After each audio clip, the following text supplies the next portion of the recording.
Nanatanteraka tafika masina tany amin'ny tanànan'ny Vatomandry tany kosa ny Sampana Tanora Kristiana avy ao anivon'ny FJKM Ambodifahitra Martiora.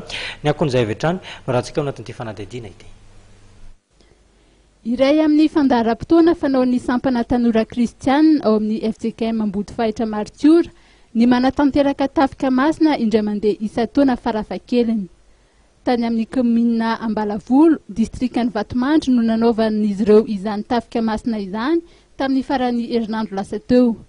Nisy ny porte à porte izay nitetezana tokantrano maro mba hitorinan'ny filazantsarany Jesoa Kristy ary natao niaraka tamin'izany ihany koa ny fitrotroram-bavaka ny tokantrano tsirairay.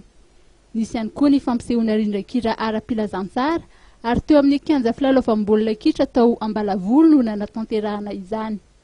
Nahavory olona tokoa ity toriteny ankira ity ary nisy ireo nanompo-tena ho an'i Jesoa Kristy tompo tao aorian'izany hetsika izany.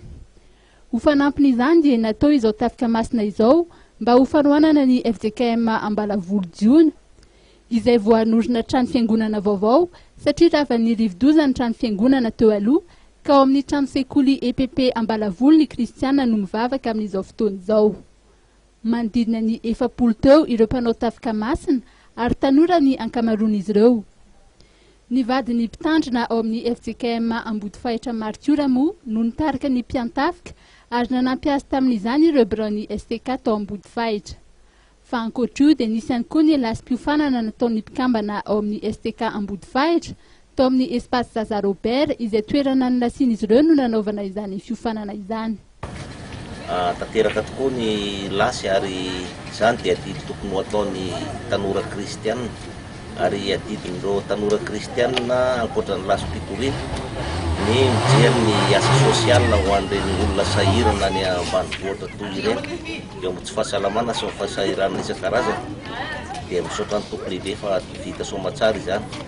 Ary manaraka izany dia eto dia manararaotra milaza sy mampirisika n'ireo zanaky ny fiangonana ny zanaka am-pelezana anatrika ny fetin'ny taranaka izay atao amin'ny alahady 3 novembre 2013.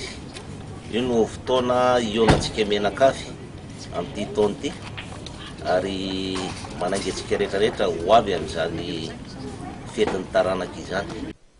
Fa amin'izao fotoana izao dia efa miomana amin'ny fanatanterahana ny fetin'ny taranaka sy ny sakafo piraisana zareo ao amin'ny FJKM Ambodifahitra Martiora. Izany moa dia ho tanterahana amin'ny fahatelo ny volana novambra izao. Dia antenaina fa hiomana sahady ny taranaka Ambodifahitra rehetra anatrika izany fetin'ny taranaka izany. Akatsika ao anatin'izay vaovao fonizay koa ny fampalalana vaovao amin'ity takariva ity tompoko sy tompoko vavy.